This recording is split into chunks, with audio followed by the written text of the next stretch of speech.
I lost my husband in a car accident weeks ago, and now my best friend is trying to set me up with her creepy friend who thinks he can replace him and even help raise my baby.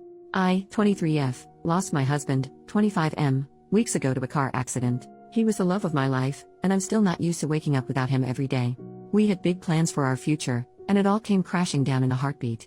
We met on his uncle's farm. He was a farmhand, and it was love at first sight for me. I'm also 4 months pregnant, but I haven't told anyone. I was planning on telling my friend when I was feeling better. My best friend Lee, 24F, has been my shoulder to cry on during this time. She helped me with his funeral and anything else I needed since I'm no contact with my bio family, story for another time. She is currently dating Barry, 24M, and they usually hang out in a trio with Liam, 24M. When I first met Liam, he hit on me hard. He tried everything, comparing himself to my husband, saying weird things like, "Our kids would be cuter than if you had kids with your husband." He's also made creepy comments like, "You need a city boy," while motioning to himself. I'm a country girl through and through, so I typically shut him down or ignored him. But every time I would get dirty looks from Barry. Skip to Sunday night. I got a message from Lee begging me to come to dinner with her because she wanted to treat me since I'd been through a lot in the last couple of weeks. Feeling not so awful about myself, I decided to go. When I arrived, she wasn't there, so I texted her asking how long she'd be. She told me 5 minutes. She said she was just running late and around the corner. So I sat down and ordered a drink. 5 minutes passed, and she still wasn't there. I gave her the benefit of the doubt and waited another 5. When I was about to call her, Liam came rushing over and apologized for being late. I asked him what he was doing there because I was waiting for Lee, and it was a 2-chair table. He smiled at me and grabbed my hand. I ripped my hand away, and he just said, "Oh, I asked Lee to set us up. Now that husband's name isn't a problem, we can finally get to know each other." He looked so cringy, and I was floored. I stood up and told him that I wasn't interested and that I certainly didn't give a flying FCK about getting to know him. I also reminded him that I just lost my husband. Without a word of a lie, this man stood up and said, "I know you're being overly emotional right now, so I'll forgive you for that. Sit down with me. I'm not saying we have to make love straight away or anything." I was disgusted. I shoved past him and went home as fast as I could. When I got home, Lee messaged me, "So, how was dinner?" with a smiley face emoji. I called her, and when she answered, I didn't even let her get a word in. I yelled at her, asking how she had the audacity to do something like this just weeks after I just lost my husband, especially since she's been the one holding me together this whole time. I asked her what freaking game she was playing and told her the only reason I wanted to meet with her tonight was to tell her I'm pregnant. Then I hung up on her and texted her that I needed time and didn't want to be contacted for the time being. Last night, Barry came to my house and asked to talk. I said no and told him that if he didn't leave, I'd call the police. He told me I broke Lee's heart and deeply hurt Liam, and that now was the perfect time to get to know Liam because he could help raise my child with me. I opened my door, which Barry took as a sign that I wanted to talk. Instead, I hit him with my shoe and chased him to his car, screaming. I'm actually embarrassed I did that. All day today, I've been flooded with messages from friends and the trio themselves, shaming me for pushing away the people who care about me the most. They claim they don't even recognize the person I've become. The only thing that hurts me most is that my husband would know what to do. He would tell me how to fix it. And now, I have no one to talk to. I just feel so defeated. I have a therapy appointment tomorrow, but I'm thinking of calling my husband's mom, even though we've barely spoken since the funeral. Any advice is appreciated. Update, next day. Hello all, and thank you. I just wanted to start off by saying that I called my mother-in-law Louise after making the post.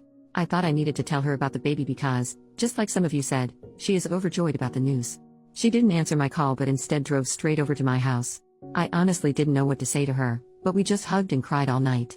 I didn't have the best delivery when telling her I was pregnant, probably due to all the crying, but she just lit up and was so happy. It's the first time I've seen her this happy in all the time I've known her, so at least I have some support. My father-in-law came over when he finished work after Louise told him he needed to come to my house, and he was so freaking happy about becoming a grandfather. Louise offered to have the baby and me move in, and I agreed. She said that I can sleep in my husband's old room, which was a little bittersweet. When I told her what was going on with Lee, Liam, and Barry, she was furious and told me not to worry about it because she and my father-in-law have my back. After a lot more crying, my father-in-law told me that my husband would be so happy to have this baby grow up on the farm like he did. Overall, our conversations last night were exactly what I needed. Now I'm just going to answer some comments. Lee was my friend for a long time. She was genuinely there for me when I went no contact with my parents, and I thought she was a decent friend. Now, knowing the truth, there are many things I can think of that she did that were red flags. Personally, I think I ignored them because I've never been close to anyone like that other than my husband. Liam is a loser. From my chat with Barry, I learned that he's always had feelings for me and has never given up because, apparently, I'm his type. He isn't and never will be. Yes, I ordered a drink. I didn't think I needed to disclose that I ordered a lemonade. It was simply a soda, nothing wild. I know I'm pregnant and would never do anything silly. I'm not magically pregnant. My husband and I both wanted children young and had been trying for about a year. We just didn't disclose that we were trying because my husband and I thought it was weird to tell people, oh, we're making love an extra amount. I don't know, my husband and I were very private people and kept a lot of things that way. As for the trio, I've blocked them. None of my family are reaching out because they simply don't know me anymore. The only friends reaching out are mutuals of Lee, Barry, or one of Liam's other friends. I was confused about whether I was a jerk because I left Liam standing there and yelled at Lee. I was so upset that I was confused about the entire thing. Thank you all, and I will update you on what happens because I know Liam will not give up until he's in jail. I seriously hope it doesn't come to that, but the fact that he drove past my house twice is unsettling. I'm hoping that moving to my husband's parents' farm will put my baby and me on a better path. New update, same post. Firstly, some good news. I found out that I'm having a little girl. I'm actually feeling a little bit better today and thought I'd update. I moved in with my in-laws the next morning after they came over. We went to the police, and unfortunately, there's nothing they can do unless Liam trespasses or comes into physical contact with me, pretty much until he gets worse. But I did take the initiative and move, so they think he'll be less of a threat now that I don't live in that house. They did take my screenshots of his creepy messages and noted that he's been driving past relentlessly. After a few days, we came into town to go grocery shopping, and we saw Lee. She went to come over, but my mother-in-law stared at her and yelled, "No." Lee looked a bit awkward because my mother-in-law was yelling, "Yes, I'm talking to you, Lee. Go bother someone else with your bull crap." Lee ended up walking away, which we thought was good. I was greatly overwhelmed, obviously, about seeing her, and my anxiety has gotten worse since the blind date. I think I was also anxious because Lee is never without Barry, so I was very worried. When we finished shopping and were walking back to our car, Lee and Barry were waiting for us. Again, my mother-in-law started screaming. She yelled that Barry was scum and accused them of trying to sell drugs to a pregnant woman, pretty much anything to embarrass them and draw a crowd. Lee and Barry left again, but not without looking scared, points to mother-in-law.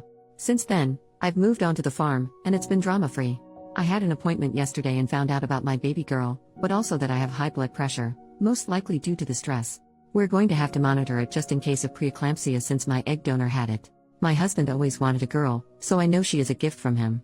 Apart from the grocery store incident and the police situation, it's been very positive for me being with my in-laws and their dog Spud. Don't ask, I don't know why that's his name. Thank you again. Final update, 2 months later, thank you to everyone who helped me with my issues about Lee and the others. It's over, I was attacked and suffered greatly. I lost my baby a month ago and I will be logging off for a while. I wish everyone a Merry Christmas and a Happy New Year. Thank you for the kindness, enjoy your holidays.